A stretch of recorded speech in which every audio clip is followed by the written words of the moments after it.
And I think I'll go ahead and get started with the introductory things at the beginning of the NIC-Cast here, before I turn it over to some folks who are with us to introduce themselves. So I'm Allison Lishka. I'm one of the leaders of the MTEP Partnership, the planning team. I'm going to give a bit of a disclaimer here that I'm filling in because of some scheduling conflicts that Brian and Gary may have to step away. So if I seem like I'm fumbling on a slide, it's because I didn't write them and I just looked at them this afternoon. So we'll be just fine though and have some good discussions. So that'll be good. So just to remind you, we just have some participation norms that we stick with. Don't unmute yourself unless you're called on when we're in the whole group, but you can use the raise your hand feature, or you can add comments in the chat, and we'll keep those going. If we have a small enough group, which it seems like we are going to have a little bit of a smaller group tonight, feel free to unmute at any point and ask a question or raise your hand as well. Just a reminder of what a NIC-Cast is. So these are the monthly webinars that we conduct among MTEP partners. And our goal is to build networking opportunities and build community. We want to share ideas with each other and learn what other teams are doing so that we can take some of those ideas back to our own communities. The goals for the NIC-Cast series, the ones that happen once a month, is to build familiarity with the aspects of the networked improvement community change and research process, and to build community and shared vision across our MTEP community. Tonight's agenda is focused on the importance of partnerships in the MTEP work, in particular school-university partnerships, and how those can really help across the range of work that we do. So we're going to have some brief introductions, and we're going to talk a little bit about partnership work. Then we're going to have some opportunities for you all to break out and have some discussions about that partnership work. And at the end, we'll come back with some question and answer time. We do have some panelists here who have prepared to share a little bit about their particular partnerships to get us started on these conversations. So this is our driver diagram for the MTEP partnership. And so the NIC-Casts are really focused on knowledge sharing among the different teams. I would also say that what we're doing is building our network. So you'll find that a lot of what we do spans several of these drivers. When we talk about MTEP 2.0 membership, the primary membership of MTEP are what we call Program NICs. So that's a teacher preparation program at an institution. Those Program NICs include a variety of people. So they include math teacher educators, either in a math department or in a college of education. They include mathematicians. They include administrators from local schools, K-12 teachers, administrators in higher ed as well, and then other entities that support the work that you do within your program. Now, some programs are also part of partnership teams. This is not the case for all of our program NICs, but it is the case for some of them. That might be when one or more programs join together to try to work on some more regional issues that are going on in their area. For example, in Middle Tennessee, my program NIC is just at Middle Tennessee State University, but our Middle Tennessee partnership actually includes 2 other institutions that have their own programs and their own partners as well. So tonight, we're really focused in on the program NICs and how program NICs are cooperating and collaborating with K-12 systems around them. And so we have some partnerships here with us. And when I get to your slide, I'd just like the members of that partnership to introduce themselves, tell a little bit about, very briefly, about what your role is in the partnership that you are part of. So our first one is the Northern Arizona MTEP team. Take it away. Hello, I'm Joelle Johansson. Jeff Overmill. Yes, we're from Northern Arizona University. On the board or on the screen is our team. They do consist of administrators, people who work at district offices, teachers. We have different administrators from the university, and then different faculty members. And I add a lot of the teachers are there on this NIC, on our program NIC, are the department chairs at local and schools. Great. Thank you. We're so glad to have you here with us tonight. We're excited to be here. And then we have members from the Kennesaw State NIC. You're muted, Brian. Because you have that slide that started with keep yourself muted. So I went and did it. Anyway, hi, everyone. My name is Brian Lawler. I'm a faculty member at Kennesaw State University. I have a couple colleagues on the phone with me tonight, and I'll let them introduce themselves. My name is Mariah Walton, and I am a graduate student at Kennesaw State, but also I am a teacher at a local school district in Cobb County. So I guess my role is kind of twofold in here tonight. And our partnership is with the local high school that I also work at as well. Okay, so I'm Katie Sullivan. Mariah and I both teach together at Campbell High School. And Campbell High School has a really strong relationship with the Kennesaw Education Program. We actually host one of their classes on campus. Yeah, I'm really looking forward to starting my graduate program in the spring at Kennesaw. See how we recruit them? I'll be very brief because we'll have a chance to talk more. But we have, in our partnership with Campbell, we've been really working on trying to develop a shared vision for what mathematics instruction looks like. Campbell has been our closest partner on that. I mean, we do that primarily with our juniors. As you heard Katie mention, we teach our methods classes at their high school. And now we are just launching into implementing a paired placement model. This includes a partnership with Campbell to place our students there. I'll be brief, but due to some of the politics of placing students in our area, it's just very random, and being able to tighten up that randomness is part of what we're working on now. Great. And our third group here with us tonight is from Columbus. So would members of that group like to introduce themselves? Hey everybody, I'm Basil Conway, and I'm from Columbus State University. We got the wrong time, and so, but it looks like my colleague Peter Anderson jumped in real quick too. Looks like he's at home and jumped in, so he's going to be our main person on the panel today. So Pete, I'll let you introduce yourself in the collaborative. You're on mute, Peter.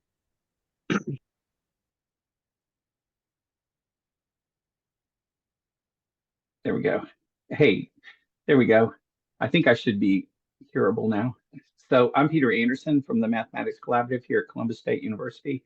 And the Mathematics Collaborative is an outward-facing directorate. And while we do work with pre-service teachers, our primary focus is retaining in-service teachers and supporting them in the field. So that's our panelist who should join us sometime in the next few minutes is a teacher that we support and we do work with out in the community. Great. Thank you for being flexible and joining us here tonight. We're glad to have you. Thank you. So we have some questions that we're going to pose to the panel. And I'm giving you an overview of what the 4 questions are that we're going to pose to the panel, but we're going to start with just the first one. And then we'll have a breakout session after that first one. And then we'll come back and the panel will answer questions 2, 3, and 4. And then we'll have another opportunity for a breakout session. So I'm going to focus us on this first question. What are some actions that your collaboration has enabled to happen with regards to secondary math teacher preparation? And I don't have a preference on who answers first, but some of our panelists, go ahead and unmute and give us your thoughts on that question.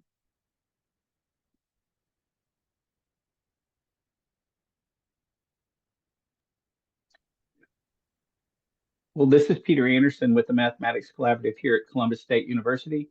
And we are an ancillary service, but we do support pre-service teachers with a resource library that we have.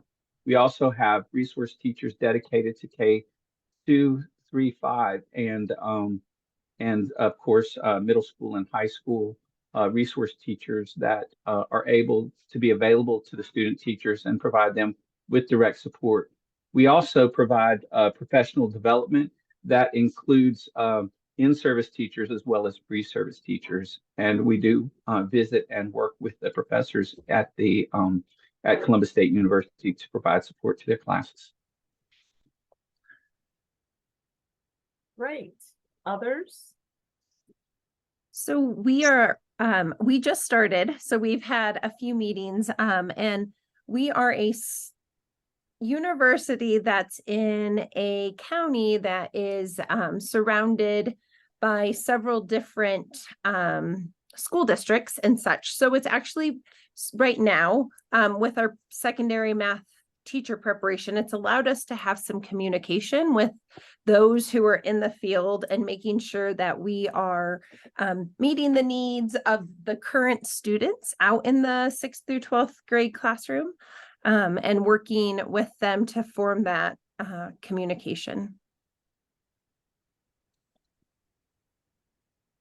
Yeah, I think before MTEP, it was very hard to communicate, like just be dedicated, like committed to regular communication and being able to form a team and schedule. We've kind of landed on quarterly team meetings with the whole team.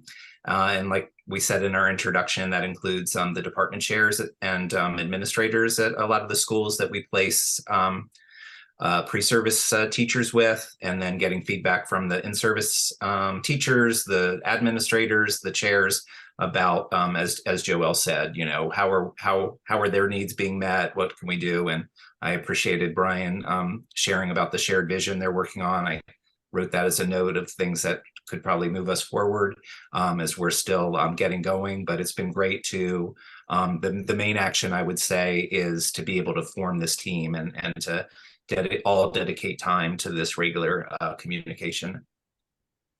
That's great.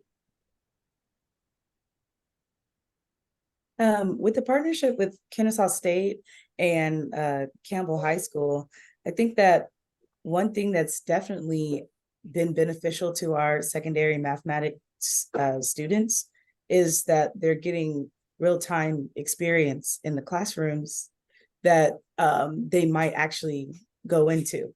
So a lot of times and I know Dr. Lawler had and kind of said a little bit about it, but with the placements, it can be in anywhere, you know, and that's why they're working together to try to make the placements more realistic for the classrooms that the students might actually be in.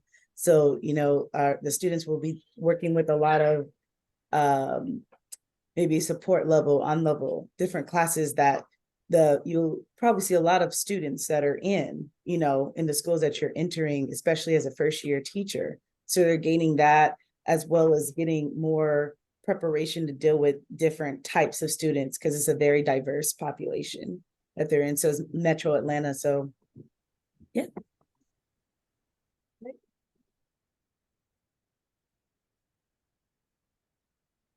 Kathleen, might you say a little bit more about the collaborations that you felt? So Kathleen, remind me, I think this is your first, or it's maybe your second year at Campbell, right? This is my 4th year at Campbell. Time just goes way too fast, but yeah. I remember COVID was in the middle of that. But yeah, let me invite you to say some things. Yeah, so prior to this year, I was a department chair and worked really closely with the methods class that was on campus. And what we've done with that class is we've created a partnership with our AVID program, if you know what AVID is. So as Mariah was talking about, we've been very intentional this school year in placing those method students as partners. We put 2 of them in a classroom together, and they are there, I don't know, 1 day a week for 4 hours. That they have so much time that they have to spend. So prior to this year, it was a little like haphazard, like just asking a teacher, hey, who wants a student? But this year we intentionally went after our Algebra 1 collaborative team, and we placed all of our methods, all those junior students with our algebra teachers. And we did it from like as early as we could possibly get them in August, such that they were able to build relationships, not only with the teacher who was mentoring them, but with the students in the classroom. So it's been really beneficial that we had an opportunity back in like April of last year to really think about how can we really leverage this experience for all of us. So far this year, it's been working really well. Yeah, I have a few things to add, probably mostly from the university perspective for anybody who's sitting in my types of shoes that might be helpful. But I'm really appreciative that Kathleen and Mariah, well, number one, are active participants in the project, but that they're emphasizing, like Kathleen just said, like the bi-directional value of the work. That's something that has taken probably more than anything else, just persistence in terms of us being there present. This is about our 5th or 6th year present in the school.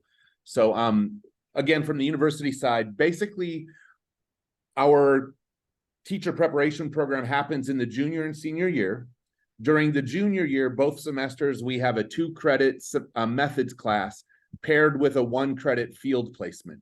So structurally, that's how we work out basically what Kathleen was alluding to.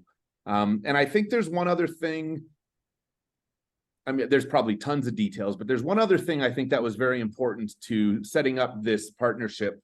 And please, Kathleen and Mariah, don't be terribly mad at me, but we very much wanted to partner with Campbell for a couple reasons. Number one, it was one of the schools that everybody calls the bad school, right? So when people think about working in the Cobb County School District, ooh, stay away from Campbell. So we wanted to get our students right into that school and feel all the positive and great things going on and see the brilliance of the students.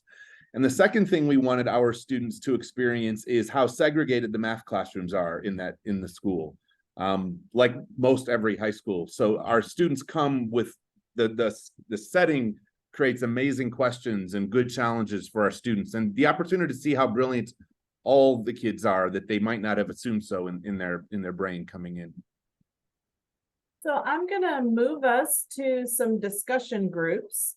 And I don't know, I'm kind of leaning towards maybe 3 breakout rooms. And so Megan is gonna get those set up for us. And in the, wait, there it is. Yes, in the breakout room, this is the question that we want you to think about. Discuss what was shared, and then talk about it in terms of your own. Are there things that you heard that you would like to be able to do with your own partnership? Are there things that you're doing in your own partnership that fall under some of these same ideas? So Megan, are we ready with the breakout rooms? Yes, we are. I will open those. Thank you. Okay, great. Looks like we had some good conversations. Gary, do you have anything else that's jumping out at you? Yes. One thing that's jumping out to me is what awesome comments you all had. Yeah. There's some really neat stuff going on across our partnership, and we can learn so much from each other. Okay, so we're gonna keep sharing those things because we can still read what's going on in the chat, but I'm gonna ask some panelists to answer a few more questions.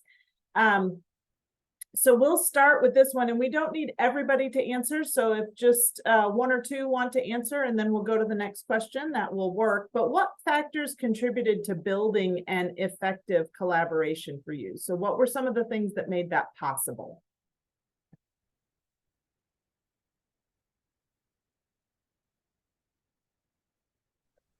I'll share again. I think one of the biggest things is approaching all of our interactions with, like, it was kind of mentioned already, but that bimodal communication and having a listening ear. As a person from the university, we don't want to come in and be like, this is what we're doing, but actually taking like that needs assessment and finding out where the districts need us to help them, and then kind of sharing like where we need our help. And so it's more of a community building and supporting each other.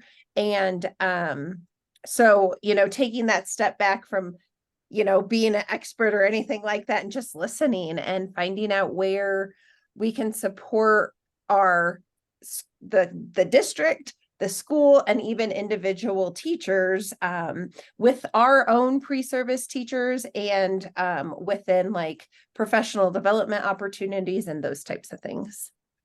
Great.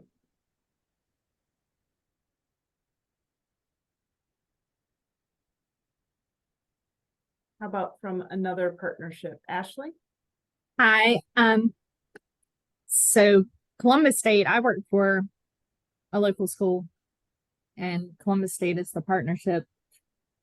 The mathematics collaborative director, Pete Anderson, was this crazy guy that volunteered to come in and actually teach some students here in this school, which is unheard of.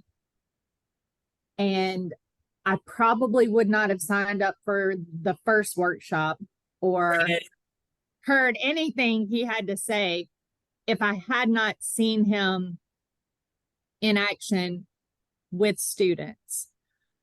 And I know that's sort of a unique way to go about it, but seeing him here in the building, interacting with students, not just speaking at us, but with us and in our shoes, was so strongly convincing that I jumped on, and several of us have, and it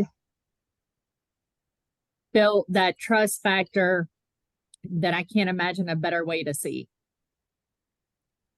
I think that's a really important piece that, you know, I think who spoke earlier, Joelle, was talking about the needs for the bi-directional communication, but it's also that trust with each other and doing things that really support the other system, and build that connection and trust.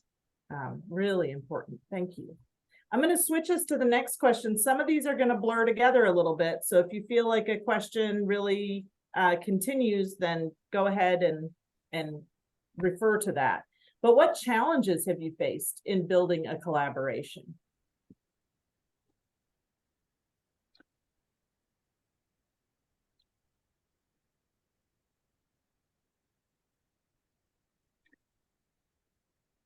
Well, I think part of it is implied in the fourth prompt there. Everybody's super busy, and it's been hard.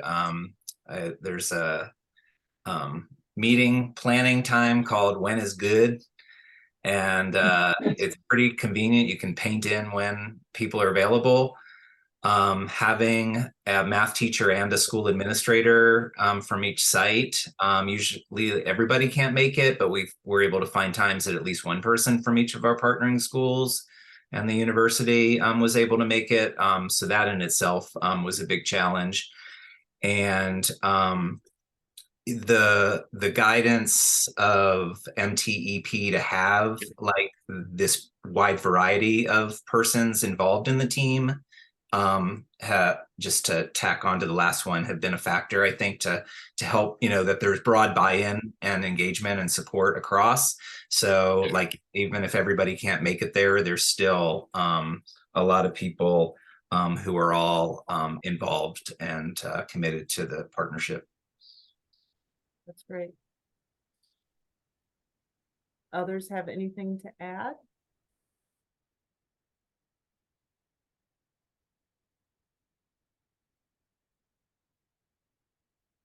I would say one of our challenges that we face was more maybe toward the beginning of our partnerships, aligning the vision of the teachers and the school with the, you know, with Kennesaw State's vision, and how sometimes they could be different. I think one thing that I could kind of speak to is some teachers might have said, hey, they're not, you know, like they didn't know the answer to this calculus, like this student teacher didn't know the answer to this calculus question, you know, like things that were kind of like nitpicky in understanding that, hey, this student is a student still, they're learning the methods of teaching, you know, currently.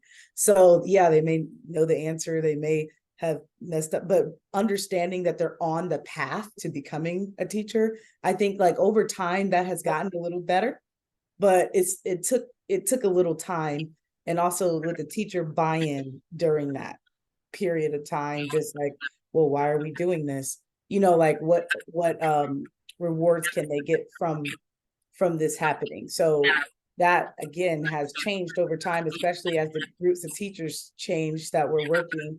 So sometimes the partnership can say, oh, okay, well, maybe we should work with these teachers here that want to contribute, you know, and are aligned with what we see as well. So just learning that, and I mean, it's a journey. It takes time to build that kind of understanding, you know, of the people that you are partnering with.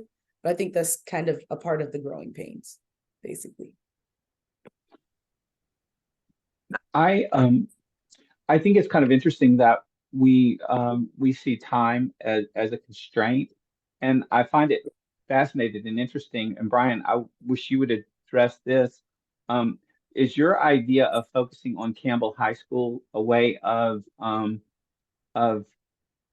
focusing your resources like in one area versus maybe several schools or something like that in order to get the results that you need for your students?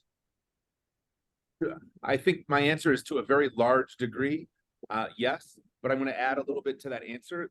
Because time is really like a real thing. What's really cool about us is at least one of us, Belinda Edwards, currently is the main professor who's been teaching the methods classes, is at Campbell at least once a week, if not more. So the hallway conversations running between classes or at the back of the classroom while students are working is one of the critical ways we get the collaboration happening, right? As opposed to the monthly 1 hour Zoom meeting or something like that. So it's an additional benefit I was thinking about while listening. Or it's really, I guess what I'm saying is overcoming that challenge of how do we get together and chat and move things forward. Thank you. But it sounds to me like time is listed here in this last question as attention, but it's also a necessity to maintaining these relationships, is that we've got to give them the time that they need to develop and the time that they need to figure out what each party needs and can benefit from this kind of bi-directional relationship. Anything else to add on any of the 4 questions from our panelists?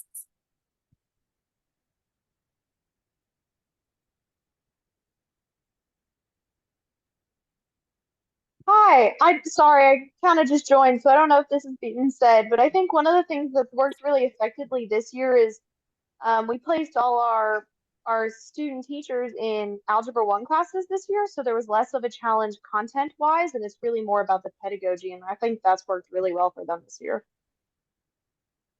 Great. So I'm going to move us to our last breakout session, and we're going to spend about 10 minutes in this last breakout session. So Megan, if you would get the Breakouts ready to open back up again. We'll spend about 10 minutes here and then we'll come back and have a share out at the end. But in this last one, just talk about what have you gained from these discussions and what questions would you like to raise? Like, what are the questions that we still need to be thinking about? I started that and I was muted, so you couldn't hear what I was saying. Let's do the same thing as before and use the chat to share some of the things that we're learning from what others are doing in their partnerships. And we'll just take a minute to do that while people are coming back. Or do we have everybody back? We may have everybody back. And also feel free to share some questions that you might have.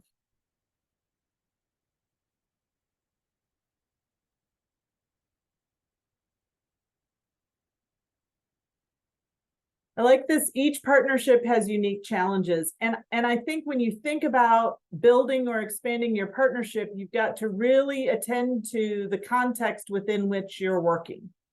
And think about what's going to work for you. In the breakout room I was in, Belinda was sharing that they went to a particular principal of a building to build their partnership. Whereas for me, I'm seeing Pete can't hear. Can anybody hear what I'm saying? Okay. All right. But for my partnership, I started with partnering with our high school math coordinator for our school system. So I didn't start at the building level. I started at the central office level because that's what worked in my context. But they're both productive partnerships. So you'll need to figure out for your context, what is the route in and who are the connections that you need to build those connections with.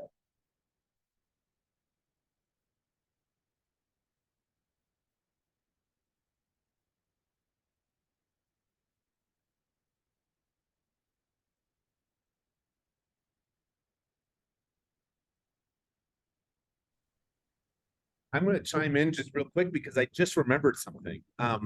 Again, like our partnership, it began, time really escapes me, 5-6 years ago. It was definitely before COVID, so pre-COVID. Because you see my response maybe to Gary's. We were actually approached by this school because they were interested in some of our undergraduate math teacher majors to work in their AVID program. And Belinda and I and some of the faculty had been talking about the potential for doing methods classes in a school. So we responded saying, let's make a deal. And from there, the principals have been critical in maintaining some things, but then it was the teachers and especially maybe the AVID coordinator early on who was the biggest cheerleader that helped things keep moving and got us, in a sense, what I wanted to close with, got us around sort of some of that bureaucracy, and we've been almost working straight with the teachers ever since.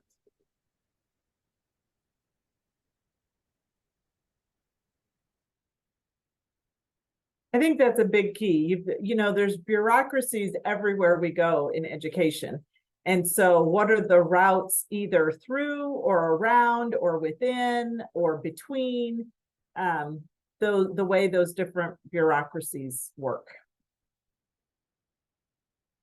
For example, we're forbidden to talk to potential mentor teachers, but we do it anyway. And we just tell them, don't tell anyone we're talking to you. But heads up, we want you to take a pair next semester. So we just cheat. But we've gotten caught at least once and been reprimanded, but oh well.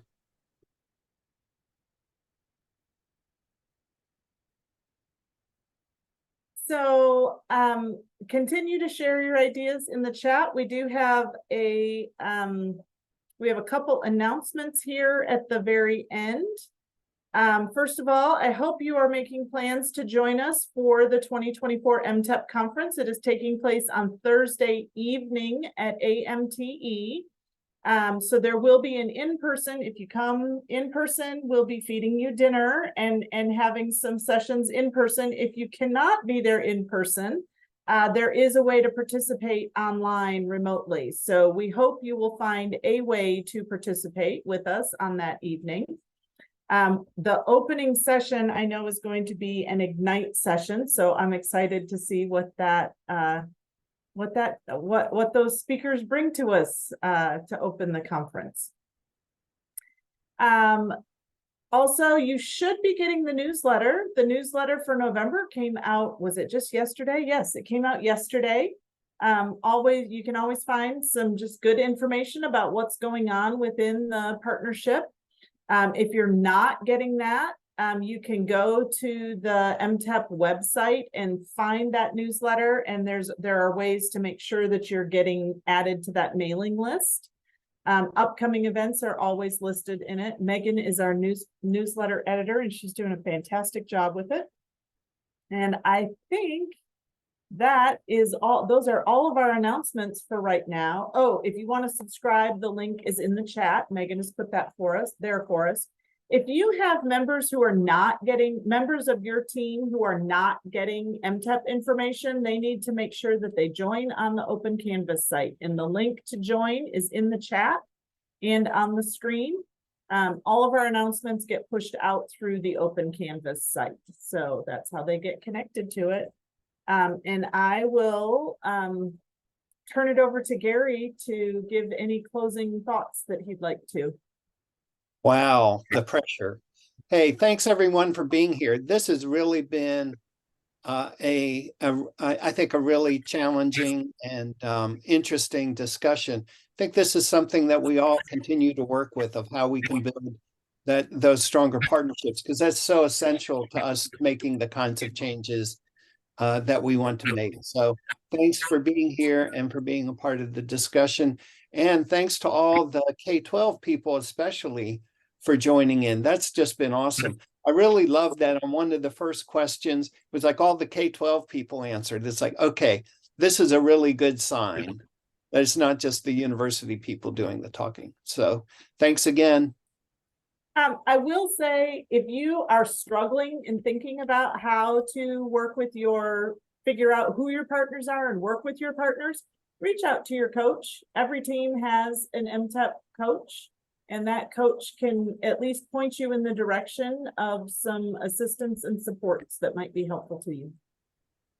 And there's a great article about the change coaches in the newsletter. Thank you all.